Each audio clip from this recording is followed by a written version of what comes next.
आज इस वीडियो में हम समझने वाले हैं कि आप सब इंश्योरेंस एडवाइजर जब क्लाइंट के पास जाते हैं तो आपके सामने 8 वो कौन से ऑब्जेक्शन आ सकते हैं जिन ऑब्जेक्शन का जवाब आपको पहले से ही पता हो, ताकि जब भी क्लाइंट आपसे ये सवाल करे तो आप उसका जवाब दे पाए। कौन कौन से ये 8 ऑब्जेक्शन है आज इस वीडियो में समझने वाले हैं। तो अगर आप एक इंश्योरेंस एडवाइजर हैं और हमारे यूट्यूब चैनल से पहली बार जुड़े हैं, चैनल को सब्सक्राइब करना मत भूलिएगा और साइड में जो बेल आइकन है उस पर क्लिक करके नोटिफिकेशन बेल को ऑल पर सेट कीजिएगा। और अगर आप हमें फेसबुक पेज पर देख रहे हैं, हमारे फेसबुक पेज को लाइक कीजिए, फॉलो कीजिए और वीडियो अच्छी लगे तो वीडियो को लाइक और शेयर जरूर कीजिएगा। आइए शुरू करते हैं वीडियो को और सबसे पहले समझते हैं दोस्तों, क्या इंश्योरेंस एजेंट की जो राह होती है वो आसान होती है।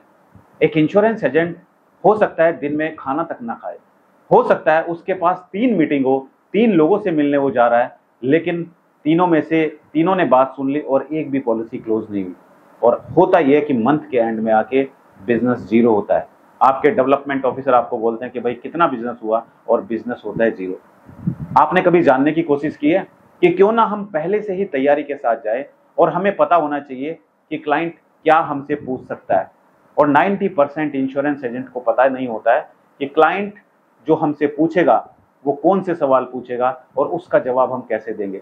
तो पहले हमें समझना जरूरी है 8 वो सामने आने वाली रुकावटें जो आपकी मंजिल में रुकावट बन रही है, वो कौन कौन सी रुकावटें हैं। आइए एक एक करके समझते हैं।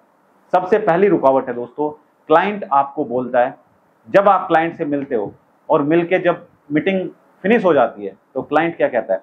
क्लाइंट कहता है कि मैं सोचकर बताऊंगा। कभी जानने की कोशिश की है कि वो ऐसा क्यों बोल रहा है? सोचकर बताऊंगा, इसका मतलब हो सकता है या तो उसकी समझ में प्लान नहीं आया, आपने जिस हिसाब से प्रेजेंटेशन दी है, या तो उसकी समझ में ये नहीं आया, या दूसरा हो सकता है कि उसका इस पॉलिसी में इंटरेस्ट ही ना हो, वो चाहता कोई और पॉलिसी था और आप उसको कोई और पॉलिसी बता के आए हो, इसलिए वो कहता है कि सोचकर बताऊंगा, क्योंकि उसके पास और भी बहुत सारे ऑप्शंस हैं। हो सकता है उसने किसी दूसरे एडवाइजर से भी मीटिंग की हो सकता है वो कहीं पोस्ट ऑफिस में गया हो पॉलिसी समझने के लिए। दैट मीन्स आप उसको सेटिस्फाई नहीं कर पाए, आप उसके सवालों का सही जवाब नहीं दे पाए, आप उसको वो पॉलिसी नहीं बता पाए जो उसको चाहिए थी। तो इसलिए कहते हैं कि पहले अपने क्लाइंट के पास बैठिए, समझिए, उसकी बात सुनिए, उसको क्या चाहिए, उसको शॉर्ट टर्म में चाहिए या लॉन्ग टर्म में चाहिए, ये समझिए और फिर उसको पॉलिसी समझाए। दूसरा सबसे बड़ा ऑब्जेक्शन जो आपके सामने आता है, लोग कहते हैं जब भी आप पॉलिसी बेचने के लिए जाते हो, कहते हैं ना कि मेरे पास तो पहले से बहुत सारा इंश्योरेंस चल रहा है। हाँ, इंश्योरेंस तो उसके पास है, क्योंकि ऐसा तो हो नहीं सकता कि इंश्योरेंस ना हो। इंश्योरेंस अगर वो बोल रहा है तो उसके पास इंश्योरेंस है, लेकिन मैटर ये करता है कि उसके पास जो इंश्योरेंस कवर है, क्या वो इंश्योरेंस कवर सफिशिएंट है? क्या वो इंश्योरेंस कवर काफी है उसके लिए? हो सकता है जब उसने वो इंश्योरेंस कवर लिया होगा उस टाइम पर उसकी इनकम मान के चलते हैं 20,000 रुपये महीना हो, और आज उसकी इनकम 1.5 लाख रुपए महीना है। उस टाइम पर उसने 2 लाख सम एश्योर्ड की पॉलिसी ली थी। आज भी वो सोचता है कि मेरे पास इंश्योरेंस चल रहा है, लेकिन क्या वो 2 लाख सम एश्योर्ड की पॉलिसी सफिशिएंट है उसके लिए? उसकी हर महीने की इनकम 1.5 लाख रुपए महीना है, तो क्या उसके लिए वो सफिशिएंट है? नहीं सफिशिएंट है। तो हमें पहले उसकी नीड को एनालाइज करना है और उसकी ह्यूमन लाइफ वैल्यू कैलकुलेट करके उसको बतानी है कि कितना इंश्योरेंस कवर उसको जरूरत है, कितना उसके पास है और कितने इंश्योरेंस की उसको जरूरत है। और 90% इंश्योरेंस एडवाइजर यहीं पर फेल हो जाते हैं, क्योंकि आप नहीं बता पाते हैं कि कैसे ह्यूमन लाइफ वैल्यू कैलकुलेट की जाती है, आपको पता ही नहीं है और आप क्लाइंट को भी नहीं बता पाते हैं। तो ये दूसरा ऑब्जेक्शन अगर आपके सामने आता है तो पहले से आपको तैयारी रखनी है, आपको ह्यूमन लाइफ वैल्यू कैलकुलेट करना आना चाहिए और क्लाइंट को आप ये कैलकुलेट करके बताएंगे। तीसरा सबसे बड़ा ऑब्जेक्शन जो आपके क्लाइंट आपको कहते हैं, 3 महीने से आप फॉलोअप कर रहे हो, आज भी आप क्लाइंट के पास गए, बड़ी मुश्किल से मीटिंग दी, आज भी क्लाइंट यही बोल रहा है मेरे पास तो पैसे नहीं है। 6 महीने से यही बात बताई जा रहा है, मेरे पास पैसे नहीं है। उसको बोलिए कि सर, पैसा, अगर कोई बीमारी तुरंत आ जाए तो पैसे कहाँ से लेके आएंगे? अगर तुरंत आपको बोल दिया जाए कि 10 लाख रुपए जमा करिए, कहाँ से लेके आएंगे? आपके पास तो पैसे नहीं है।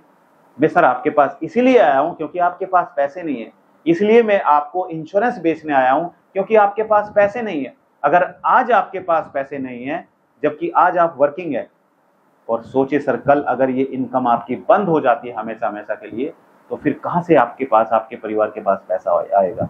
लेकिन सर अगर आपके पास इंश्योरेंस पॉलिसी है तो फिर ये प्रॉब्लम नहीं होगी कि मेरे पास पैसा नहीं है। कल अगर भगवान ना करे आप नहीं भी रहे अपने परिवार के साथ में, तो आपके परिवार को LIC of India insurance company पैसा देगी। चौथा ऑब्जेक्शन दोस्तों जो आपके सामने आता है वो है इंश्योरेंस में सिर्फ मरने पर ही पैसा मिलता है। भाई मैं क्यों इंश्योरेंस लूं, मैं क्यों इंश्योरेंस लूं, मैं तो मरने वाला नहीं हूं, मेरी एज तो मात्र 25 साल 30 साल 35 साल की एज है, मैं तो फिट हूं, मैं तो जिम भी जाता हूं, मुझे कोई दिक्कत नहीं है, क्यों मैं इंश्योरेंस में जाऊं, मैं थोड़ा ही मरने वाला हूं। उसको बोले कि सर मौत बताकर नहीं आती है, रोड से जाते जाते एक्सीडेंट हो जाते हैं, रोज इतने एक्सीडेंट होते हैं, बड़ी बड़ी बीमारियां जो 30 साल 35 साल 40 साल के लड़कों को आ रही है, क्या है, हार्ट अटैक आ रहा है सर, बहुत सारी क्रिटिकल ऐसी इलनेस बीमारियां हैं जो आए दिन बढ़ती जा रही है, क्या सर मौत बताकर आती है, बैठे बैठे सर हार्ट अटैक आ जाता है, बैठे बैठे ऑन द स्पॉट डेथ हो जाती है। कभी सोचा सर आपने, आपके छोटे छोटे बच्चे हैं, क्या आपको अपने बच्चे के लिए कम से कम इतना इंश्योरेंस अमाउंट तो आपके पास होना चाहिए कि कल अगर आप नहीं भी रहे अपने परिवार के साथ में तो आपके परिवार को इधर उधर ना देखना पड़े। ये सर हमें समझना जरूरी है, हमें अपने बच्चों के फ्यूचर को समझना जरूरी है, हमें अपने बच्चों के लिए एक ऐसी इंश्योरेंस पॉलिसी चाहिए जिसमें हमारे बच्चों की पढ़ाई के लिए भी और हमारी बेटी की शादी के लिए भी हमारे ना रहने पर भी पैसा मिले। और पांचवा जो ऑब्जेक्शन है दोस्तों वो आता है एफडी और म्यूचुअल फंड से। मैं कंपेयर करना चाहता हूं एफडी से म्यूचुअल फंड से, वहां पे ज्यादा रिटर्न्स मिलते हैं, एलआईसी में रिटर्न्स नहीं है। उसको बोलिए कि सर आपको अगर करोड़पति बनना है तो फिर इंश्योरेंस नहीं है, इंश्योरेंस है परिवार की सुरक्षा के लिए। अगर आपको करोड़पति बनना है तो आप जाइए कहीं म्यूचुअल फंड में इन्वेस्ट कीजिए, आप एफडी में करिए, लेकिन उसका पर्पज सर अलग होता है। लाइफ इंश्योरेंस पॉलिसी का पर्पज है अपने परिवार की सुरक्षा करना। एफडी में अगर आप 5 लाख की एफडी कराते हैं, कल अगर डेथ हो जाती है तो उस केस में आपके परिवार को क्या मिलेगा, 5 लाख और उसके ऊपर जो 5-7-10 हजार का इंटरेस्ट मिलेगा वो मिलेगा। लेकिन अगर इंश्योरेंस पॉलिसी है और आपने एलआईसी की सिंगल प्रीमियम इन्वेस्टमेंट प्लान में 10 टाइम्स इंश्योरेंस कवर लिया हुआ है तो आपके परिवार को लाखों रुपए मिलेंगे सर। ये इसलिए होता है ताकि कल अगर आप अपने परिवार के साथ नहीं रहे तो आपका परिवार सुरक्षित रहे। ऑब्जेक्शन नंबर 6 है दोस्तों, हमें एजेंट पर ट्रस्ट नहीं है। आप तो नए एजेंट हो, मैं तो आपको नहीं जानता हूं, आपसे क्यों इंश्योरेंस पॉलिसी। मेरा पड़ोसी है, पिछले 4 साल से काम कर रहा है, घर पे रहता है, कल को कोई दिक्कत होगी तो उससे मैं कम से कम डिस्कस तो कर सकता हूं, उससे सलाह तो ले सकता हूं, पर आपको तो मैं जानता नहीं हूं, मैंने तो आपको कभी नहीं देखा है, इसलिए आपकी पॉलिसी क्लोज नहीं होती। आप मीटिंग तो करके आए, उसने क्लाइंट ने प्लान तो आपसे समझ लिया, लेकिन वो कहता है कि मैं इंश्योरेंस अपने पड़ोसी से लूंगा, मैं अपने दोस्त से लूंगा, मैं अपने जानकार से लूंगा। आपको तो मैं जानता नहीं हूं, मैं आपको नहीं जानता हूं आपका ऑफिस कहां है, मैं आपको नहीं जानता हूं आप कल रुकेंगे इंश्योरेंस कंपनी में या नहीं रुकेंगे। तो आपके पास क्या होना चाहिए, आपके पास एक ऐसी फाइल होनी चाहिए जिसमें आपके सभी अचीवमेंट्स हो। आपने आज तक कितने लोगों को इंश्योरेंस पॉलिसी बेची है, आपके पास्ट जो क्लाइंट्स हैं कितने लोगों को क्लेम मिला है, उनके टेस्टिमोनियल क्या है, राइट, उनके क्या क्या उन्होंने आपके बारे में क्या फीडबैक दिया है। अगर आपके पास कोई वीडियो है तो अपने क्लाइंट को वीडियो शेयर कीजिए, अगर आपके पास वेबसाइट है तो आप वेबसाइट शेयर कीजिए, अगर आपको वेबसाइट बनाना नहीं आता है तो कमेंट कर दीजिए, हम आपको वेबसाइट बनाना भी सिखाएंगे। तो हमें जरूरी है कि हमें अपने क्लाइंट का ट्रस्ट जीतना है, और ट्रस्ट कैसे हम जीत सकते हैं, सोशल मीडिया पर हमारी प्रोफाइल होनी चाहिए, यूट्यूब पर हमारा चैनल होना चाहिए, फेसबुक पर हमारा पेज होना चाहिए और यहाँ पर हमारे लाखों सब्सक्राइबर और फॉलोअर्स होने चाहिए, तो फिर आपको कोई नहीं बोलेगा कि मैं आपको नहीं जानता हूँ, राइट। तो हमारी सबसे बड़ी गलती है कि हम अपना बैग उठाते हैं और चल देते हैं पॉलिसी बेचने बिना किसी तैयारी के। पहले हमें अपनी सोशल मीडिया प्रोफाइल को स्ट्रॉन्ग करना है, पहले हमें अपना आई कार्ड अपने बैग में रखना है, अपना विजिटिंग कार्ड अपने बैग में रखना है, और क्लाइंट के पास जाके प्रोफेशनल मैनर में अपने क्लाइंट को अपना विजिटिंग कार्ड देना है, राइट। फिर क्लाइंट आपको नहीं बोलेगा कि मैं तो आपको जानता नहीं हूं, मैं आप पर कैसे ट्रस्ट करूं। 7वां दोस्तों जो ऑब्जेक्शन आता है वो आता है एलआईसी में बहुत ज्यादा डॉक्यूमेंट्स मांगते हैं। पॉलिसी लेना चाहता हूं, लेकिन हमने आज से 5 साल पहले पॉलिसी कराई थी, एलआईसी वालों ने तो परेशान कर दिया। एलआईसी वाले कहते हैं ये लाओ, ये पेपर लाओ, ये आईटीआर लाओ, ये इनकम प्रूफ लाओ, आज ये मांग रहे हैं कल को फिर मांगेंगे, फिर कभी मेडिकल चेकअप के लिए भेजते हैं, फिर 10 दिन के बाद फिर दूसरा मेडिकल चेकअप कराने के लिए भेजते हैं। ये ऑब्जेक्शन आता है। प्राइवेट वाले तो तुरंत दे देते हैं, वो तो फोन पर ही मेडिकल चेकअप करते हैं और तुरंत पॉलिसी स्टार्ट हो जाती है। क्लाइंट को बोलिए कि सर आप क्या चाहते हो कि आपसे हम 10 साल का प्रीमियम ले लें और 10 साल का प्रीमियम लेने के बाद कंपनी आपको बोल दे कि हम आपको क्लेम नहीं दे सकते क्योंकि आपको ये बीमारी थी उस टाइम पे और आपने ये चीज छिपाई हमसे। हमारी कंपनी पहले ही पूरी इन्वेस्टिगेशन कर लेगी, चाहे आपकी हेल्थ से रिलेटेड हो, चाहे आपकी इनकम से रिलेटेड हो, सारी इन्वेस्टिगेशन कंपनी आज ही कर लेगी। कल आपके परिवार को ये नहीं बोलेगी कि हम आपको क्लेम नहीं दे सकते। आज इसीलिए हम समय लेते हैं कि हम आज ही पूरी इन्वेस्टिगेशन करेंगे, हम आपकी पूरी हेल्थ हिस्ट्री निकालेंगे, हम आपकी पूरी इनकम, कितनी इनकम है आपकी, आप एलिजिबल हैं या नहीं है, हम सारी डिटेल आपकी देखेंगे। उसके बाद अगर आप एलिजिबल होंगे तो ही हम आपको इंश्योरेंस पॉलिसी दे सकते हैं। और दोस्तों ऑब्जेक्शन नंबर 8 जो लास्ट ऑब्जेक्शन है, और ये ज्यादातर इंश्योरेंस एजेंट के सामने आता है, और क्लाइंट कहता है कि भाई ऑनलाइन पॉलिसी सस्ती है, मैं आपसे क्यों लूँ, मैं तो ऑनलाइन पॉलिसी लूंगा। उसको बोले कि सर ऑनलाइन आप जाएंगे तो ऑनलाइन आप पढ़ सकते हैं, लेकिन आप सारी चीजें नहीं समझ सकते हैं।